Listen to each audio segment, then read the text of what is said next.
Hi, everyone, and welcome to another episode of She Plays Games, the podcast where we celebrate women in the video games industry. I'm your host, Lauren, and I've been working as a journalist and content creator in the games industry for the last 10 years. On my show, I have a chat with women of many different roles within the games industry, whether it's journalism, games development, or even streaming. My goal is to give visibility to the many women in video games with the hopes to inspire a new generation of women in gaming. Before we get on to today's show, though, I have some announcements. First, I want to give a shout out to our Patreon supporters. Thank you so much to Leah Dungay and Jean Leggett. By supporting the SPG Patreon, you're helping me grow SPG even more and covering costs for things like hosting and transcriptions. At the moment, I only have one tier, so you can donate what you'd like to the show, and hopefully in the future I can open up to additional tiers and hold more initiatives like the SPG 100 in the future. Also, anyone who signs up will get a shout out like this in future episodes and in the episode pages.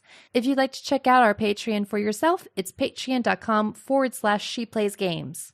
Also, our next SPG Indie Games Club game has been selected, and this month you've all voted for us to play through Gris. Gris is a platform adventure game by Spanish developer Nomada Studio and published by Devolver Digital. From what I've heard, it's apparently very sad, so be ready for some tears. If you want a preview of the game, I'll be playing it this coming Sunday, 9th of May, on the Women in Games Twitch, which is twitch.tv/WIGJ. Gris is on the Nintendo Switch, PlayStation 4, PC, Android, and Mac. So if you want to play with the community, you have a lot of options to play on. And on Saturday, May 29th, we'll have a get-together on the SPG Discord to discuss how we felt about the game and select the next game to add to our voting pool for June 2021. Thank you so much to everyone who voted. And also, if you want to nominate your game for the SPG Indie Games Club, be sure to check out our forum on sheplaysgames.co. On today's episode, I'm speaking with Molly, aka the English Simmer. Molly has been creating content around The Sims now for over 7 years and has undergone quite the journey. Throughout this episode, we discuss the valuable role content creators play throughout the wider video games industry, what other developers could learn from how the Sims ecosystem works, and what it was like to go on a reality TV show related to playing a non-competitive game competitively. I really hope you enjoy Molly's story, and if you like what I do, please be sure to hit that subscribe button on your chosen platform. This is episode 44 of She Plays Games.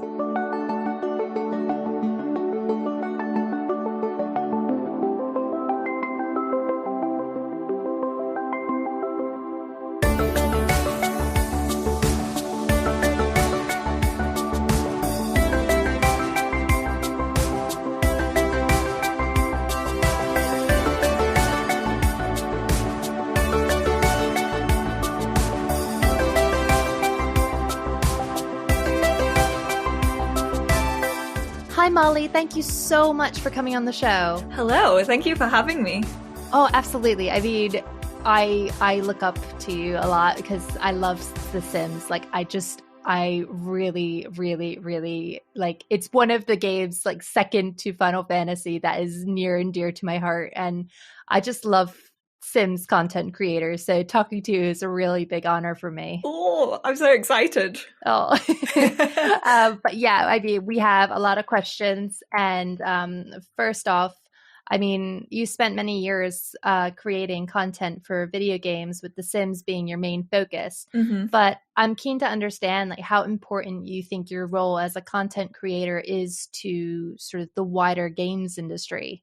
Yeah, so really nowadays, I think it's such an impactful part of the community, from anywhere between advertising, sponsorships, early access reviews or feedback. I always like to think that we are such a direct link to the active communities who are consuming those games and that content, and we sort of act as a funnel. That's always how I viewed my comment section on YouTube. For example, if I have a video talking about the new pack or what I think of a certain rumor that's being spread around the community or something like that, I can kind of just ask my community, well, what do you think of this? I'm throwing this one out to you.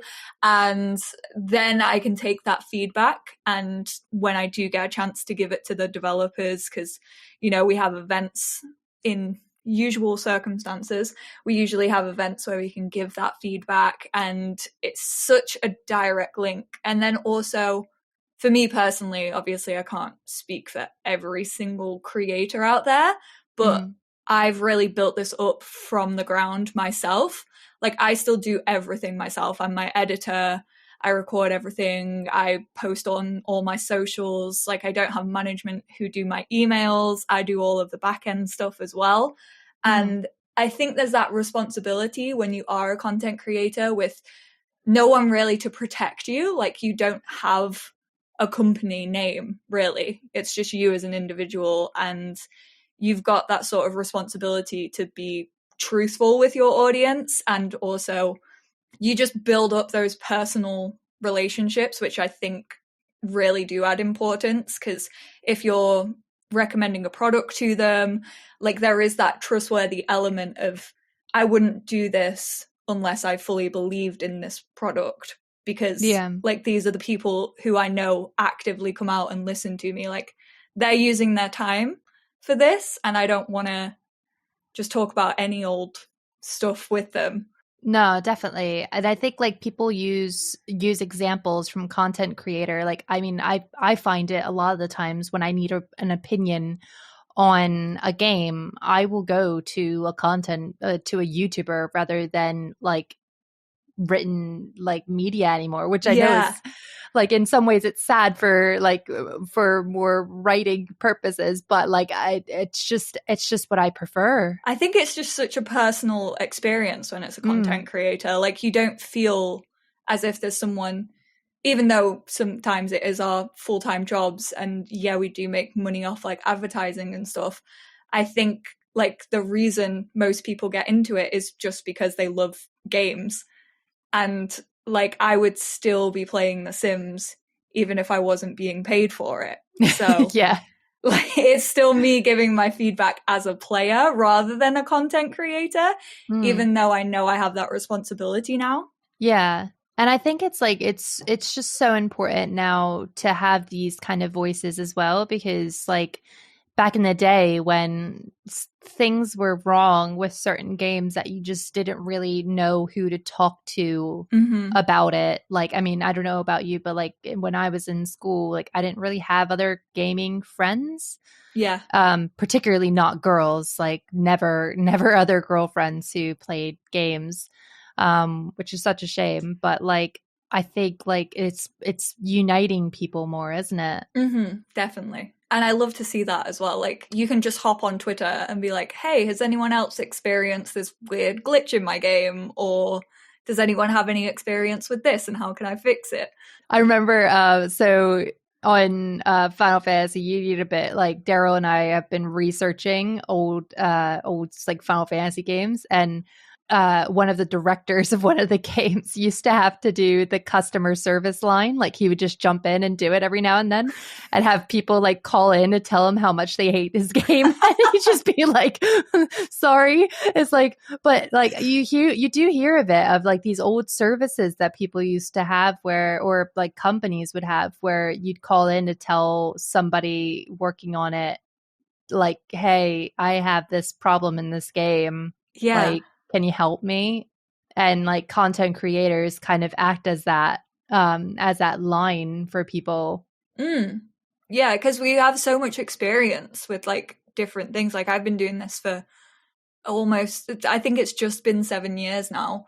So like, if I can't answer myself, like if I've never come across it in my game, I can at least either put it out to my community, or I could, if like it was a like important issue, like a pressing issue, I could get in touch with the devs. Like, that's what I really love about The Sims as well, is like the developers are so active on Twitter. And they really do like try and read like all the feedback. But like, if there is a pressing issue, I can be like, okay, we need to like look into this. So I think, yeah, it's definitely become a huge part of the community recently. I think it's like really awesome, because you're kind of like on it's almost kind of like a group thing with the EA, isn't it? With the sim content creators, where you all kind of get where you all get like the games early, or like you get certain aspects of the games early and expansions and stuff. And I think it's like amazing that they respect your opinion in that way, because I don't think there's a lot of games, in my experience, like there's not a lot of games companies that are that heavily invested in like content creators' opinions. You know. It's a really like nice feeling to feel as if you're doing something that is actually like they are noticing. Because I remember getting the first email off EA back in like 2014. I'd only really been uploading content for about half a year. And they emailed me and they were like, we want to fly you out to San Francisco to play with the Sims 4 base game. And this was, I think it was a couple of months before it released. And I thought it was a scam. Like I had to go and look up the guy's email. I had to check on LinkedIn whether he was legit, because I was like, I don't want to give my passport information away to this random man. I know. And that was my first like interaction with them. And now here I am like 7 years later, attending almost every event they've done. And yeah, getting that early access as well, so that we can show to our communities what's involved in the new packs and stuff, and see that feedback early. Yeah, exactly. Like get it right away. We try. I promise. Yeah, we do our best.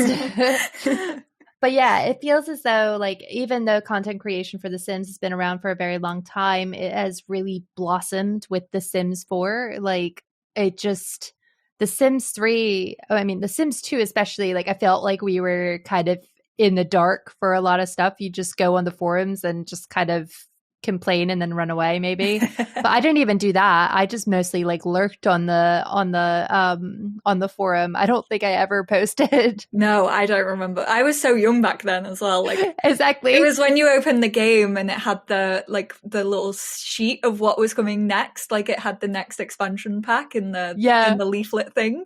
I think that was the most I ever got to see of like what was coming up. Yeah. I didn't even. I just kind of, I don't know. I always tried to look for custom content. And I remember back then as well, like a lot of the custom content was behind like paywalls. Like there were sites that were just, you had to pay like what, $15 for like a set of skins that you wanted. It's so accessible nowadays. It's wild to me that like we really were in the dark ages. I don't know how I figured it out at the age that I was playing.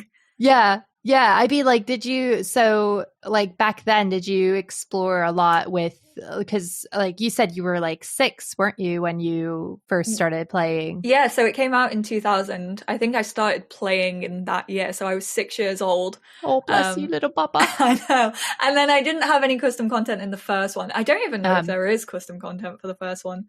Oh, there was. There was some Okay. interesting stuff. Yeah, it was just very, very weird because like you so I tried to do it once where like you go into the base file and then you can unlock these basically like, it looks like face masks, like, you know, like leather face. Oh no, I hate that.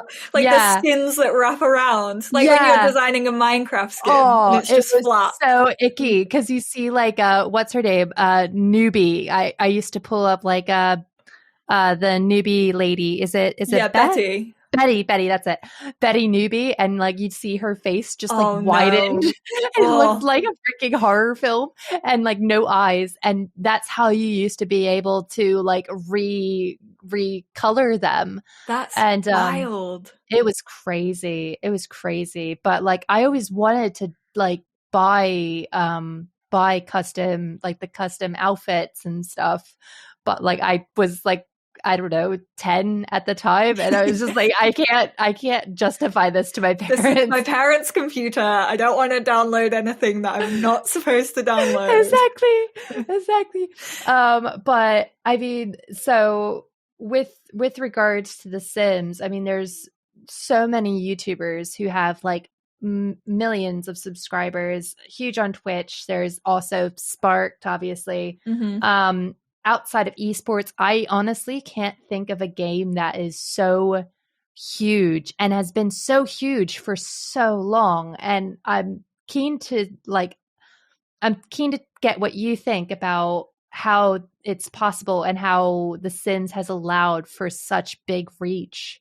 Yeah, I think a lot of it just comes down to the main premise of the game and like what their selling point has been from the beginning. Like their tagline is play with life.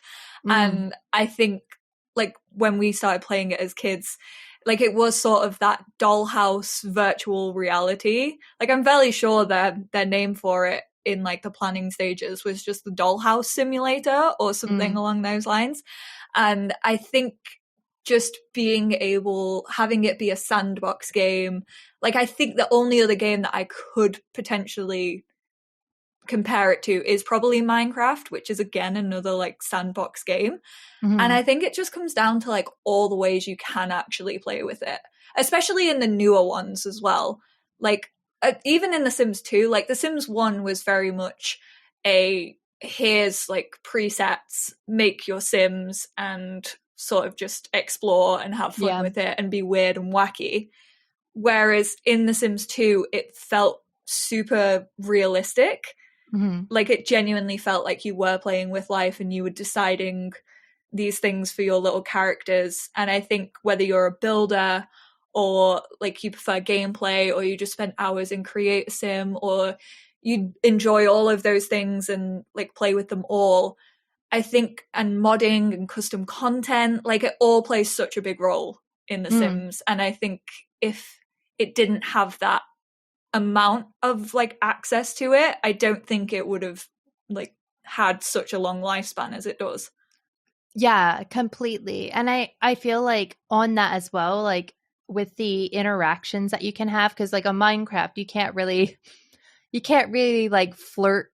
Well, I guess you can talk to people, I think but like there's like mods you can get as well, isn't there, where you can marry villagers and stuff like that. Yeah, but like I feel like with The Sims, it almost kind of, so like when I was growing up, I never like got the talk from my parents, and I feel like I got the talk from exploring things in The Sims. In the exact same boat. Yeah. I couldn't sit there at 6 years old and explain to my parents that I had just seen a man who was half naked coming out of a cake and dancing. I was like, but I never really felt like, oh, I shouldn't be playing this. Like I never really had that sense of like, oh, this feels like a little bit naughty for my age range. It was just like, it was in the game and I didn't think anything of it. And I always have this talk about like the LGBT side of things. Like it was just always there and it never like made anything feel different. And it's exactly the same with like woohoo and stuff. Yeah. Like when I started learning about it in school, I was like, oh, that's what my Sims have been doing this whole time. This is woohoo. This is woohoo. Oh. People don't just kiss a load of times and have babies. They do woohoo. Yeah, play under the sheets. That vibrating love heart bed that used to be in the old games. That I was a bit like, oh. I know. Should I be doing this? I know. Because you just see everything. And the jacuzzi as well. Like, yeah. But no, like I feel like because it let you explore things that you wouldn't feel comfortable talking about to like your parents, really, like I think it made it, I don't know, I feel like it makes you explore yourself a lot more. Yeah. Did you ever have those sessions like with your group of like girls friends, like when you were younger, and we all used to like go up into wherever the computer was? I remember one of my friends had it like in a cupboard under the stairs and we all used to just crowd around it and be like, have them like play and like tickle each other. It was like some super secret thing that we definitely should not have been doing. It's basically pre-Twitch Twitch. It's local play Twitch. Yeah. There you go. Because that's exactly what people would do on Twitch. Be like, hey, tickle that person or give a kiss to that person. I used to be terrible with affairs though. Like I used to have like so many affairs going on and I would have been, no, that was fun. It was so much fun though. It was. And they don't ever judge you for it. Great. No, although they do get very angry if in the older games, they got really angry when they saw you kissing someone else and then they would beat up each other. That was Oh yeah, great. I loved it in The Sims 2 where they had like the furious state. Yes. I went back and played The Sims 2 recently, and the husband cheated on the wife, and she wouldn't even let him sleep in the same bed for like a Yeah. week. And I was like, Yeah. this is amazing. I know. Oh, The Sims 2 is so I need the customization of The Sims 3 mixed with the like reality of The Sims 2 and just make it Make it look like The Sims 4. make it look like The Sims 4. Yep, that's done. Yep. Oh, Perfect game right there. yeah, exactly. But yeah, I mean, I just feel like it's weird how nobody else has really been able to capture it. Mm-hmm. Like, like how have we gone so long without like a sort of second contender to Sims? Yeah. I mean, there's a few that I've got my eye on right now, which I'm really looking forward to playing. Mm. The alpha, beta? I can't remember which model it is, but I think it's pre-alpha actually. But the Mm. pre-alpha of Little Sim World just came out, and right Oh, I now, saw you really liked that one, don't yeah, you? it's just custom. It's just a character creation and like a little bit of building, but that's all set in London, so that's really nice. I mean, it has a way different art style from The Sims, but that I'm really looking forward to playing the full thing. And also Paralives as well. I've been watching that one quite closely. Mm. So it's like really just now that I'm starting to see them sort of crop up, and I've never really seen that before. Yeah, the lighting in Paralives looks like gorgeous. Mm-hmm. I love the style of them as well. Like I love the sort of like indie art style that they've gone for. I really think it looks like a really nice game. I know. I really hope it just does well and stuff. But I think like that's the thing as well, is that like so many of us are coming up now into games development and are like fans of these games. So like Yeah. it's like love letters to the games that we grew up with Yeah, now. because Stardew was basically that, wasn't it? It was Yeah. basically a love letter to all the old Harvest Moon games. Yeah, exactly. And it's just so nice. Oh, it's so nice to be alive right now. You know? Feel blessed. So, feel blessed with all the games. My bank account doesn't feel so blessed, No, but definitely not. my soul does. Okay, but yeah, I have a question from Discord from Alexandra, who asks, what is your favorite aspect of streaming and what do you think of Twitch as a platform? My favorite aspect, 100 like percent, has to be the interaction. Mm. It's what I've always loved on YouTube as well. Like ever since the first few videos I ever recorded, I've always asked people at the end of my videos, like, leave your suggestions down below. I went through a phase of the channel where I would include comments and do the things that they were suggesting, and just having that like direct line to people. And also, it's so cute. I've really noticed it this year as well, because obviously everyone's been like had more time on their hands to watch Mm. and consume content, but like my community is now all becoming friends with each other, and it's Aw. so cute to see. Like I love the way they all interact with one another, and like when someone comes into chat they'll all shout each other's names, and I'm just, oh, it feels so good to be able to sort of provide that space for people. Mm. So definitely the connectivity on Twitch is probably my favorite aspect of being live. And then what do I think of it as a platform? I still think it's quite young as a platform. Mm. Like I do still feel like we're going through a sort of teething period, but I mean, I feel that with most social media platforms in general. Yeah. And like recently we've seen it with the DMCA and stuff like that. I think people really are falling into it accidentally and like not really expecting anything to come of it.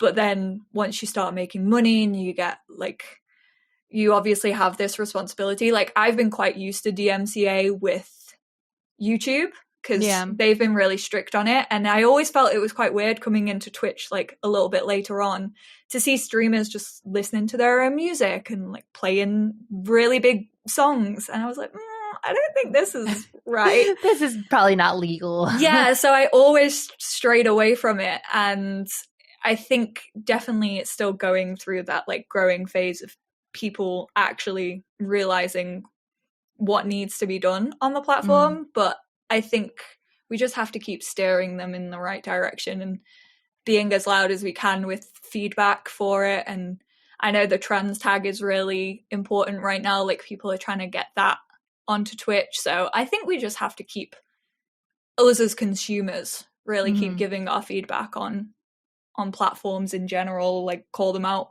when something is being done wrong. But I think they are quite supportive as a platform as well. I think they do believe in their creators, at least from my point of view. I hope they do.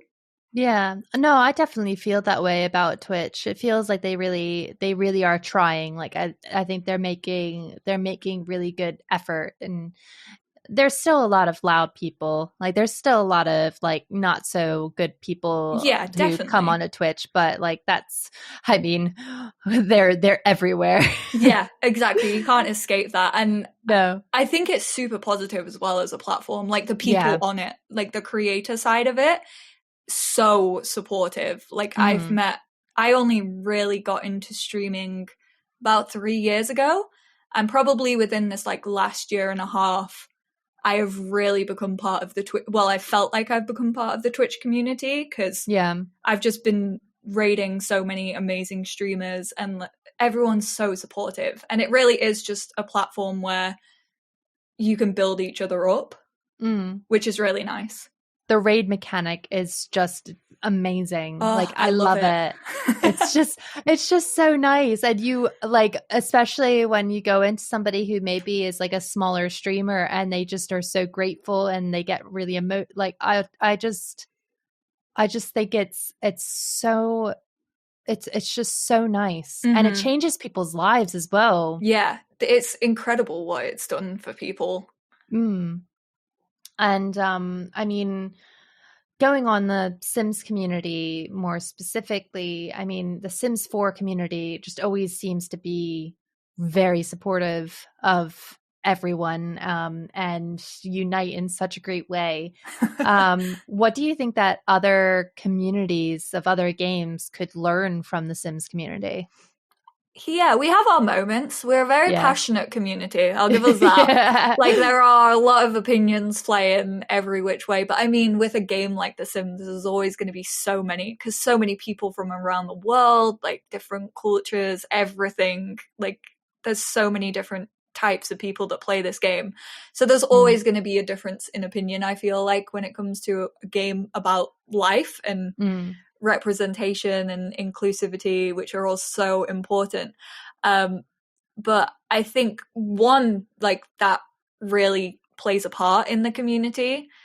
Like, you know how many different people with different life experiences play the game, and like being able to listen to one another and not over talk when it's not really your turn to talk, and just learn to listen to people. Like, the community has definitely taught me a lot about just generally being a better person and like trying to listen to other people's experiences.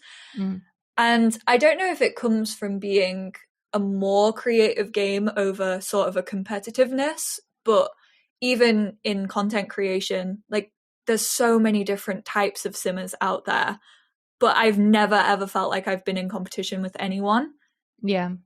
We all genuinely bounce off each other, share ideas. The Sims community is one of the most creative communities I've ever known when it comes to community challenges, stories that people create, like creating Sims for one another, creating houses for one another.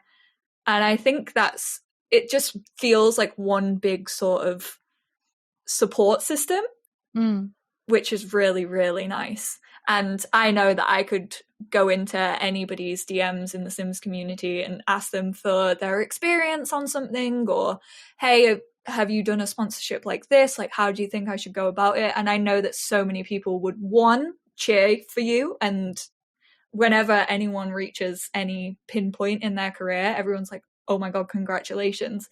I even see it when people get like Max's favorites on the gallery. super excited to share it on Twitter, and then the whole community is just like, wow, that's incredible, I'm so happy for you. And Yeah. it's so nice to feel that. Yeah. So Yeah, no. I think, yeah, just not seeing other people as your competition, but just seeing them as an inspiration and bouncing off one another. I always know that if I'm going to any event and I get to see like my Sims friends, I know I'll come back from that event and feel so inspired and like ready to make content. Oh, it's so nice. I mean, like it's really cool as well. Like the stuff that's built up about it, like with the challenges. Because obviously, like when I was playing it, like back with like The Sims 2 and even The Sims 3, like there wasn't really this atmosphere of like 100 baby challenges and like shell challenges are Yeah. so fun. I love the shell challenges. It's just the creativity is incredible. And I love how everyone just encourages each other. Yeah. Yeah. Like I've made this, I saw one the other day. I was going to try it, but it was like so intense. It was a Humpty Dumpty shell challenge. And Oh it was like, my word. I was just like, I can't. This is too much. This really is a challenge. I'll leave this to professionals. I can't do this. I don't blame you. I would never, ever do a build challenge off my own back. I know. No, I'm trying. I'm really trying. I think it's because I'm so depressed about my own like house where like we've moved into a bit of a fixer upper and I look at my walls and I'm just like I need to change. And like The Sims, I think that's the other thing about The Sims is that like it really is an escape, isn't it? Like I know that's like really cliche at times, but like I feel like when I go into The Sims, I feel like because I can control it, you just feel better. Mm-hmm, definitely. And like all the different stories that you can tell as well. Like you could even play out your own scenarios and stuff, which is what we all used to do as kids. Yes. The amount of times I probably had my like teenage sim marry Zac Efron is a bit ridiculous. I know. I had a whole street of Gerard Butlers. No, you didn't. I had like 7 Gerard Butlers who I was trying to woo just so that I could have 7 Gerard Butlers. I had a problem. Incredible. But yeah, I think it is just that escapism, and it is one of those games that you can sink so many hours into without realizing. Yeah, and it's like that's when you know that you found something that you love, is just when you can just breeze through time and not feel stressed at that time. Depends. If you're doing the 100 baby challenge, that's it. My God. Oh my goodness. I mean, I have 2 kids in real life and that challenge terrifies me. No, I've been getting comments requesting it for the last 7 years and I still refuse to do it. It's the one challenge where I'm like, nope, can't see this working out for me. I tried to do 100 cats when Cats and Dogs came out. And I think I got to about 28 and I was like, no, I dip out. This is me throwing in the towel. Like, I freaking love cats, but no. No. They were just destroying my furniture. It was awful. Oh, cats. But yeah, no. I mean, Daryl got to play a bit of The Sims. Like Daryl is not a very big Sims player, but I let him play one of my families one day and he just... That's trust. That is a relationship exercise.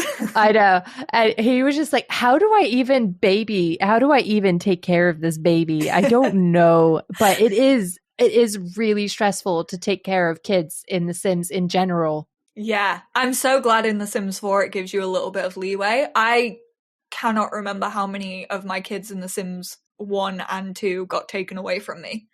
Oh no. It's so bad. Especially in The Sims 1, because they just kind of cropped up wherever. Like you would like attempt for a baby and then they'd just pop up in the kitchen.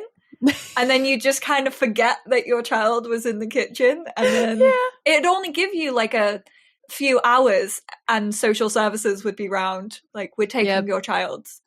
Your child has a green stench coming out of it. Gotta go. They gotta go. It was bad. At least Sims 4 is a little bit easier in that sense. Yeah. Yeah, no, totally. And I mean, I do appreciate the not having 5,000 bottles. Although the toddlers were a bit glitchy at the start of like The Sims 4, I seem to remember a lot of issues with the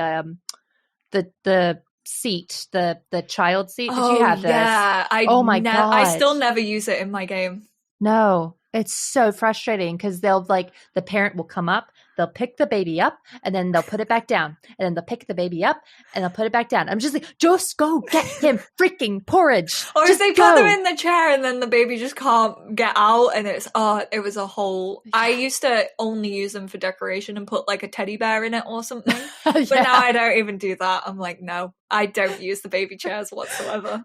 To be fair, it's like real life. My 2-year-old has refused to sit in her baby chair, so I just guess that is their intention. Yeah, someone on the dev team were like, I hate my child right now. Yeah. I either want them to stay in the chair forever or just never be in it. Yes, exactly. And that was achieved. That was achieved. But I have another question from Discord. This one is from Kira, who's also known as Questing Orc. He asks, how can you keep the balance of being a Sims fan and player and yet openly criticize EA for certain practices? Ooh, I like this one. Mm. I think it comes down to me being a player way before I was ever into like creating content for it. And I do feel like it is my responsibility now to speak up if I don't agree on something, or if like, for example, like I wasn't the biggest fan of Journey to Batu, and I was very open about that. Like it just kind of feels like a side quest really, but even then it doesn't really tie into my game, and it doesn't really feel like you're the hero of Star Wars. So I'm very open if I'm not enjoying something, and that comes from a place of me being a player first. Like I've played this game since I was 6 years old. It's my favorite franchise ever, and I'm not gonna let a free pack or early access decide how I feel about it. And I also owe that to the people who are watching me. Like they're watching me play it early because of what I have to say. And I never really do numbered reviews. Like that's not my style. And I also really hate when people ask me like, do you think this pack is worth it? Do you think I should buy this pack over this pack? Because I think we all play The Sims so differently. Yeah.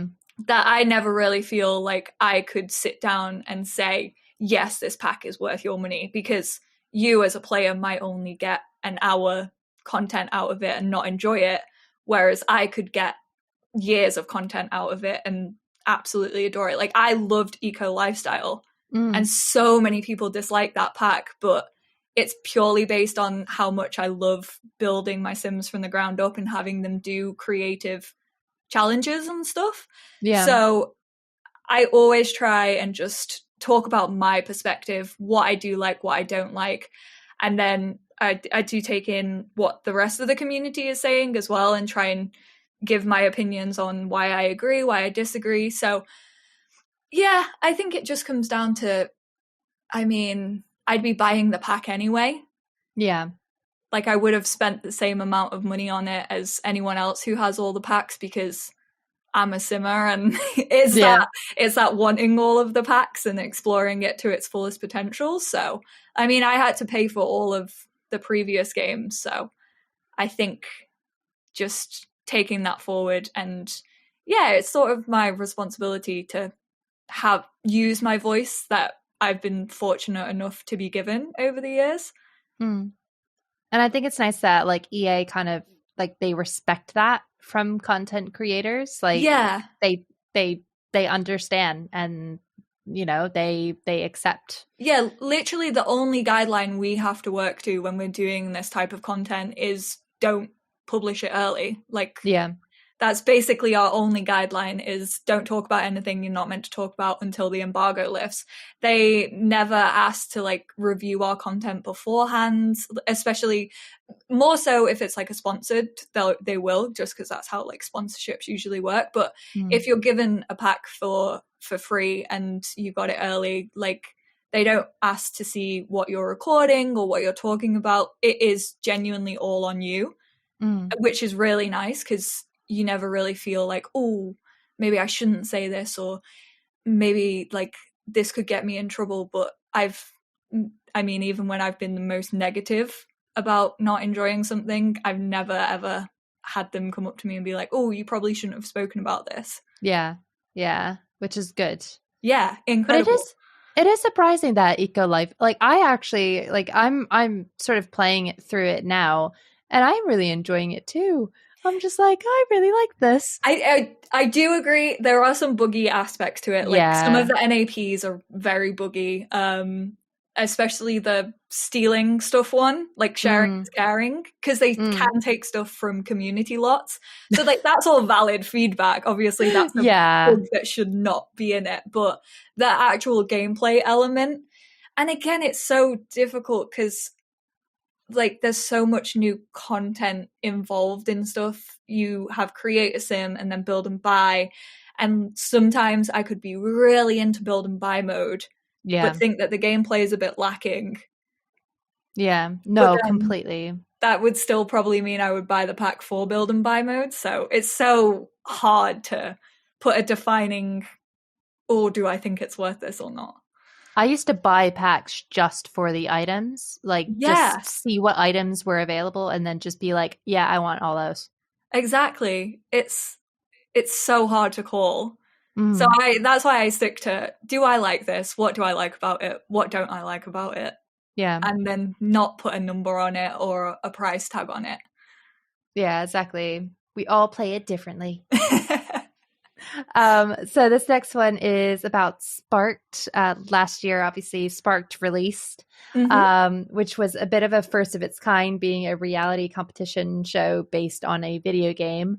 How did it feel to be among the first lot of contestants on a show like this, and what was the response like? I felt like we knew what we were signing up for, in the sense that we knew it was going to be a TV show and we knew that it was going to be a competition.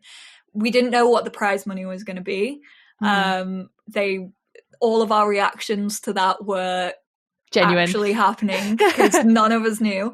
And we didn't know who the judges were going to be. We didn't know anything like that. We knew we were going to, where it was going to be recorded and what the basis of it was.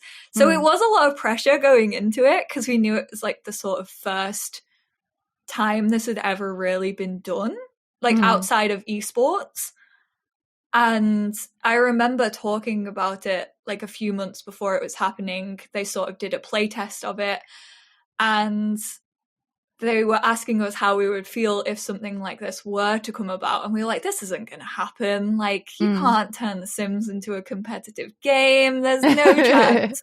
And then we all got the call and we were like, oh, it's actually happening. But it was really exciting. And I really it's weird to play The Sims as a competitive thing. And also, it's such a first-person game. Like, other than playing it with my friends around me when I was younger, I've never really played it with anyone else. And so having like 3 people on each team and each of them throwing ideas, it was difficult. Like the first few rounds, I'm fairly sure everyone could see how stressed we all were, because it's such a big game and there's like such an amount of work to do. Yeah. To and make the amount of time you had. Yeah. The amount of time. I was just like, how are they going to be able to do this? How? Honestly, there were tears, there was tantrums, there was like laughter. There was so many emotions because we all just weren't used to it whatsoever. But it was really nice to be able to bounce off other people in that sense. And the way people reacted, I mean, I feel like most of the community knows most of us anyway. I felt like we were all already established content creators by that point. And so most of the Sims community knew that we were all friends, and so everyone was so supportive. I did see a couple of outside like media saying that relationships, we were forcing being nice to one another, and we're like, what? Like, you do know we all know each other, right? Like, we're all best friends. We've all met at multiple events before we were ever on this, but yeah, that was a bit weird to see like sort of the outside world actually pay attention to The Sims. It's just like, why? How? Yeah, even though it's such a big game, so many people have played it over the years. I go to events and people are like, what's your YouTube channel? And I'll say I play Sims, and it's always the reaction of, oh my god, I used to love The Sims when I was younger. I feel like everyone's had an interaction with The Sims at some point through their life, but no one ever really talks about it in real life. The forgotten chapter. Yeah, that's quite literally. So it was so strange to see it be such a big thing. But it was really cool, and the fact that we were like the first ones to experience it, it was just such a cool concept. No, I really loved Sparked, and the only thing that I sort of felt was lacking in it, and I think it was just because of a timing thing, and like the fact that there probably wasn't enough time for them to do so, was just finding out like more about yourselves. Like, I just felt like they didn't spend enough time sort of introducing and getting us acquainted with who everybody was. I mean, I still loved everybody, and I still like looked up everybody afterwards.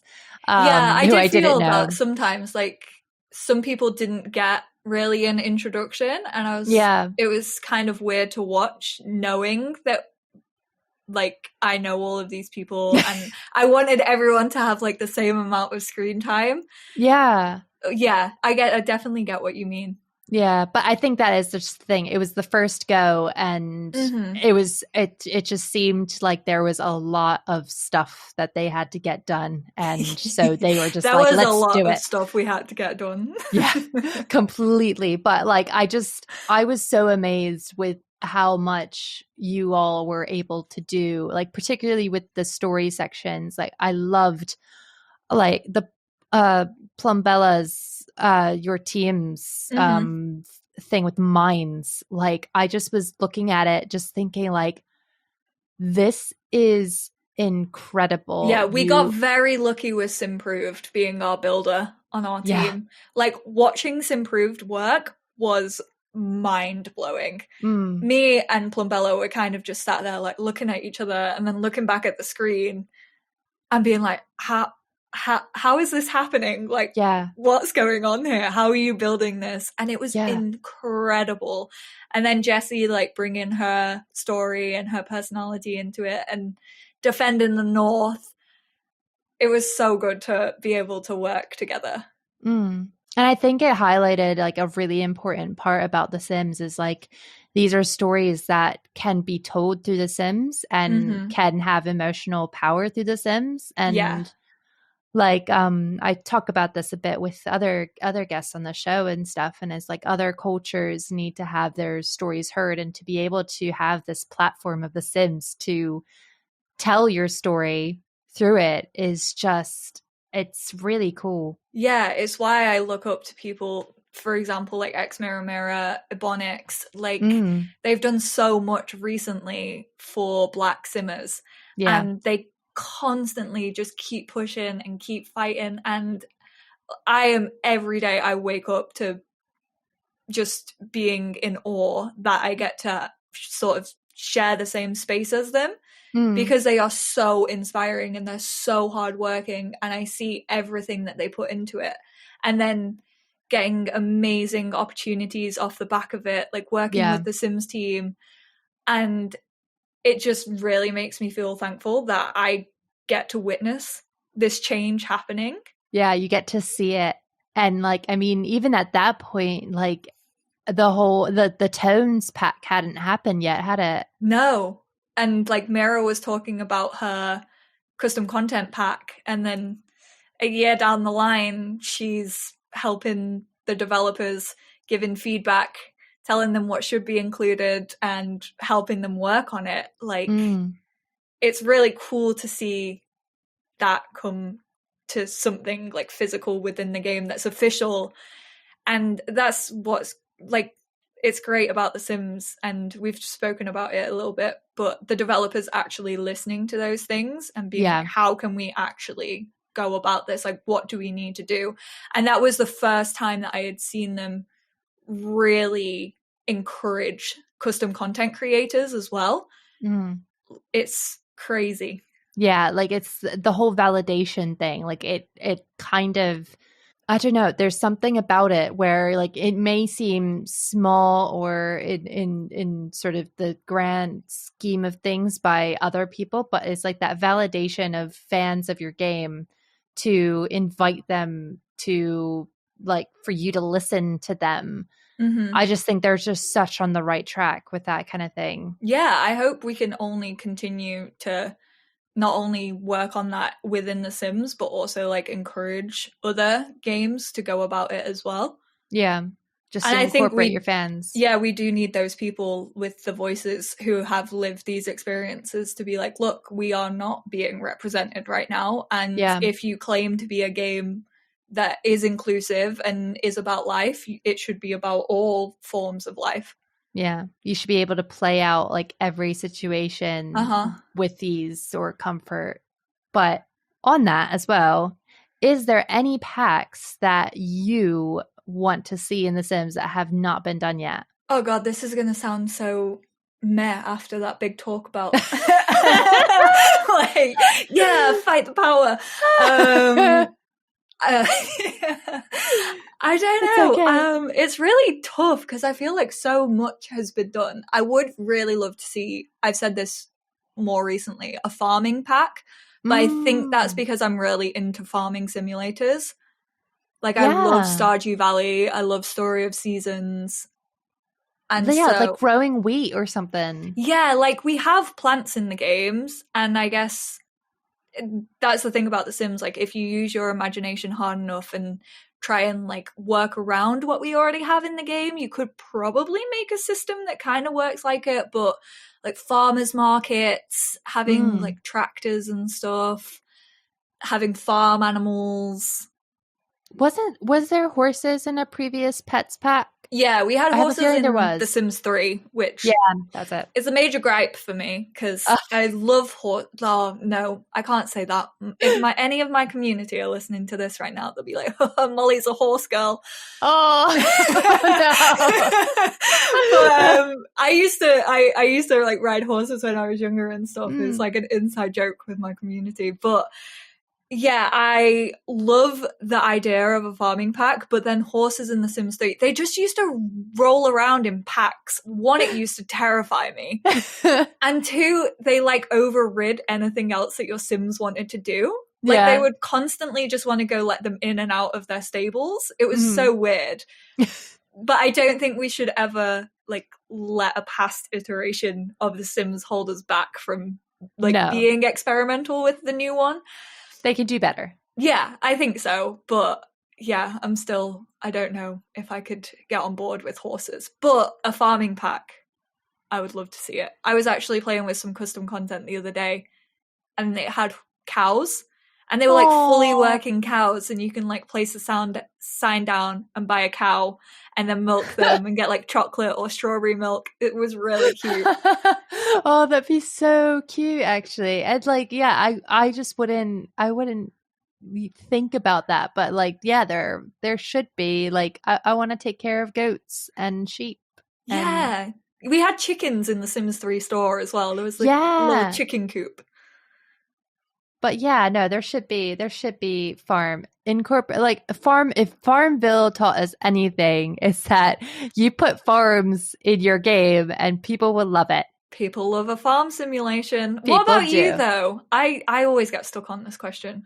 Oh, I don't know. Like I'm like so happy-go-lucky. Like I'm so just like I love everything and I just want to just love everything. I mean, some of the things that that came in past games have kind of been answered now. Like, it was a shame that like it was a separate pack for freaking toddlers and a separate pack for jacuzzis. I was just like, oh, for frick's sake, I love my jacuzzis, and you took them away from me.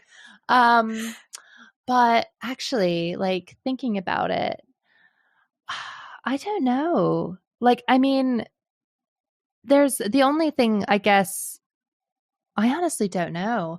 Like, the apartments were fantastic. Like, I loved them I loved that pack. Yeah, Maybe City even just Living. an expansion of that, like more apartments, more like a better world like that would be fine for me, honestly. I mean, a proper date though, like that's something that actually, like, getting back to it, like proper date pack, because I feel like going on dates in The Sims 4 is really tiresome.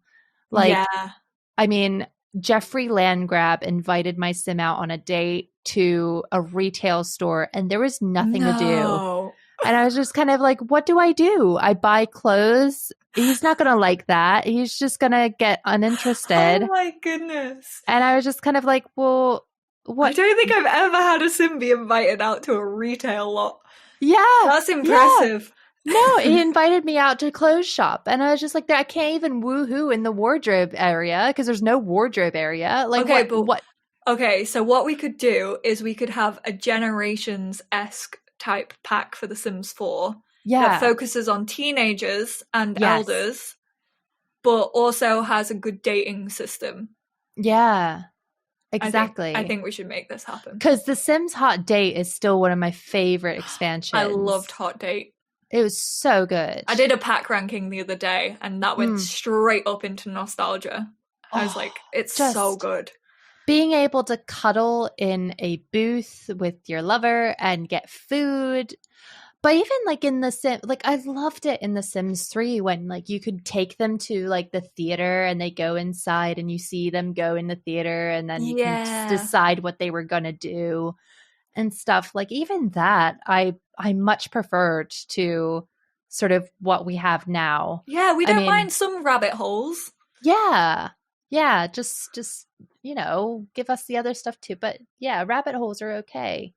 But yeah, but we finally got the ability to like. I love how this is all going down the hill of woohoo. People are going to think that I'm like some kind of sex addict, but I'm just like, we can finally woohoo in showers. Like that was an interesting addition. It all comes back to how we can kill our Sims and how we can woohoo our Sims.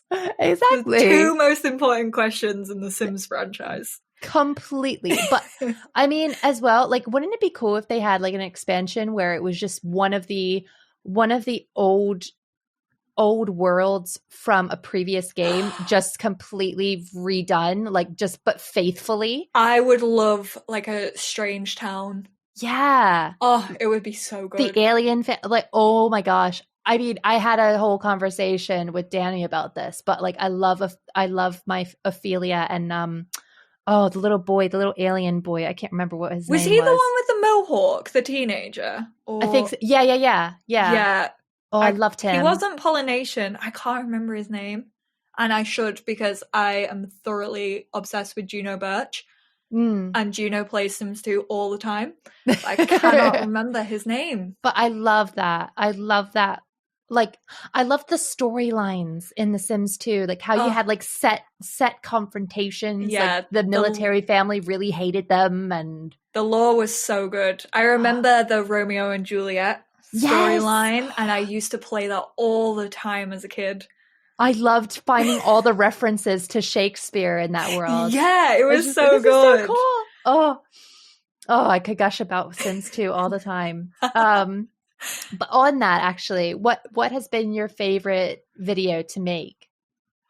Oh, this is so tough. It's like Sophie's choice. Choosing a favorite child. Yep. I'm not going to do it by video because honestly, I have over 2,500 videos on my channel. That might be hard. I think some of my favorites to film are like vlogs. Like I absolutely love just being able to hang out with my mates and play The Sims, and also show off like what we get up to at Sims camp and things like that. I think that's what I would really love to watch as a teenager, like seeing these people do what they do in their everyday life. So they're probably my favorite to film, just because I'm having a good time and I get to hang out with my mates. Yeah. But I think my favorite ever like Sims that I've done has to be my Black Widow challenge. I absolutely adored, one, the family. Also, it was just such a fun challenge.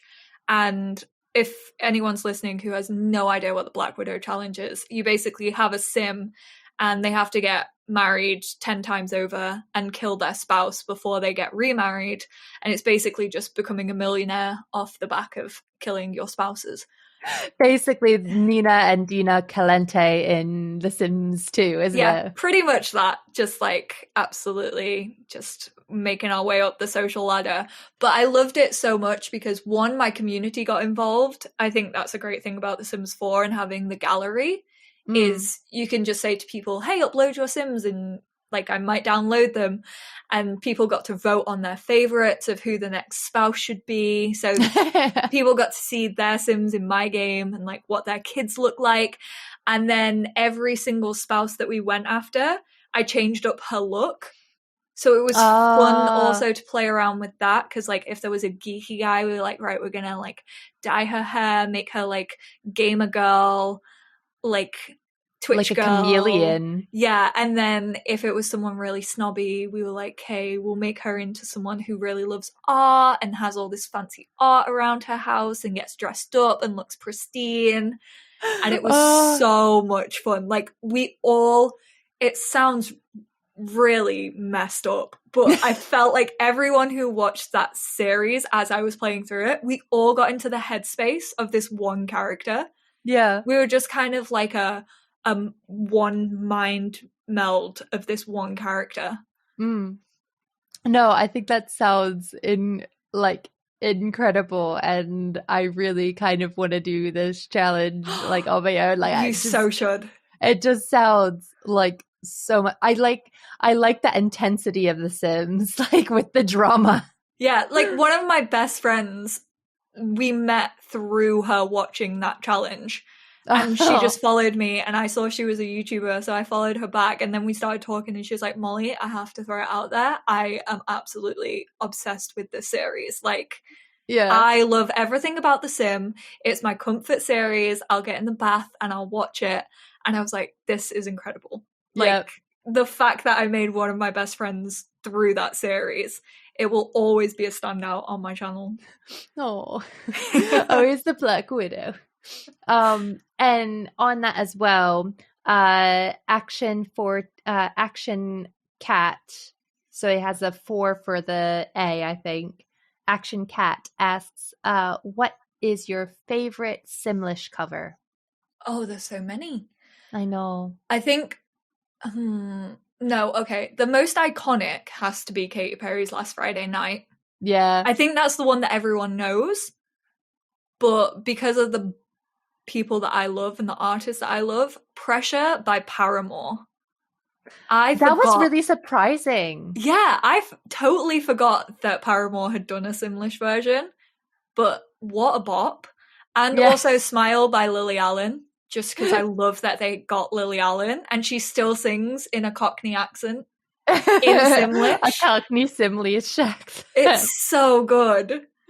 Oh, I loved like changing to different radio stations and finding that there were still like popular songs in the various genres as well that were Simlish covers. Yeah, I'm so annoyed. Go ahead. No, go on, you go. I was saying, I swear that there was like a My Chemical Romance cover. I think that there definitely was. Yeah, somewhere. and All Time Low as well, I think. Yeah, like, and they had the alternative station. And you just sort of think like, how? This is amazing. I just get surprised. Yeah, I was going to say, I get really annoyed now that I create content that I can never have the radios on in The Sims 4 because of copyright. Yeah. Oh my gosh, they will copyright Simlish? Yeah, because it's still the same tune and stuff, so it's still the same song. It's just that, Ah, like, I was listening once and, like, Walking on Sunshine came on, and I was like, oh, I did not realize that we still had copyrighted music. So I was, like, muting that and never unmuting it. I just got told the other day that MXM Tune is on there and Girl in Red. And I'm like, I can't listen to these gay icons because The Sims 4 won't let me. oh no. I know. It's so sad. Sims, come up with a way so that we can still enjoy it, because that's part of the experience. Yeah, like, we get to listen to all of the Sims music, but, like, the actual songs, because I think they're still owned by, obviously, like, the people who publish the songs. Yeah. So they always get, like, flagged by Universal. Oh my god. Oh, Universal. Honestly. You don't need the money. I know. Just go away. It's like my nana always used to say, it's like, Kanye doesn't need another jet ski. Exactly. Jet ski is all they buy. That's it. It's just jet skis. Oh, but yes. And actually, one of the last questions I have, again on Discord, from Charu Maru, who I think is known as Maru in your community. What happens with the Let's Plays that are not officially finished? Do you ever go back to these stories off screen, or do you just end up deleting the family? I can safely say I have never ever deleted a family. It's so bad. The amount of saves I have on my Sims 4, I never do a clear out of my game. Like, I still have access to my base game family. Oh my gosh, it's amazing. It's really not. My save, like, folder, awful to look at. Oh no.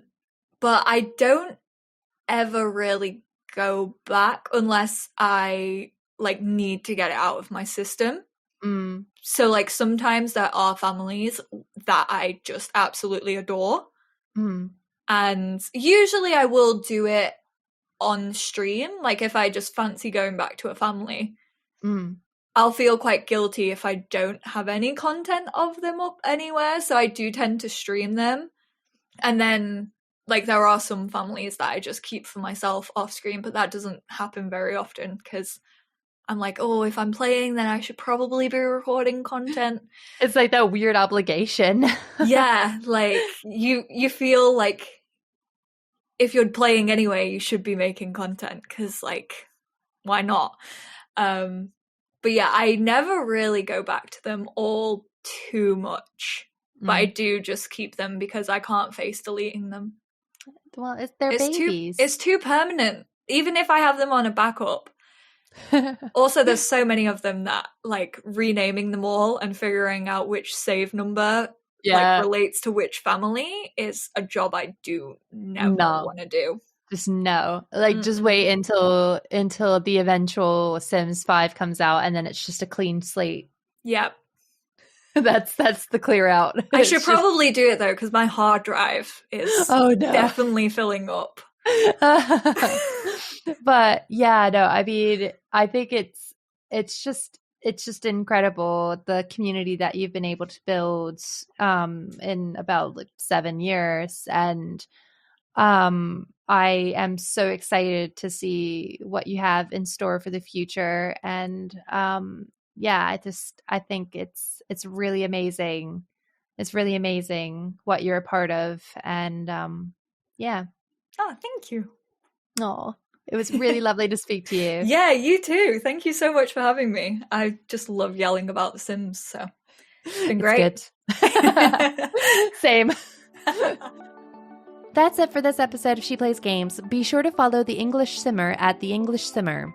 Also, if you want more episodes of She Plays Games, please be sure to subscribe and follow me on iTunes, Spotify, and YouTube by searching She Plays Games, and on Twitter, Facebook, and Instagram at She Plays Podcast.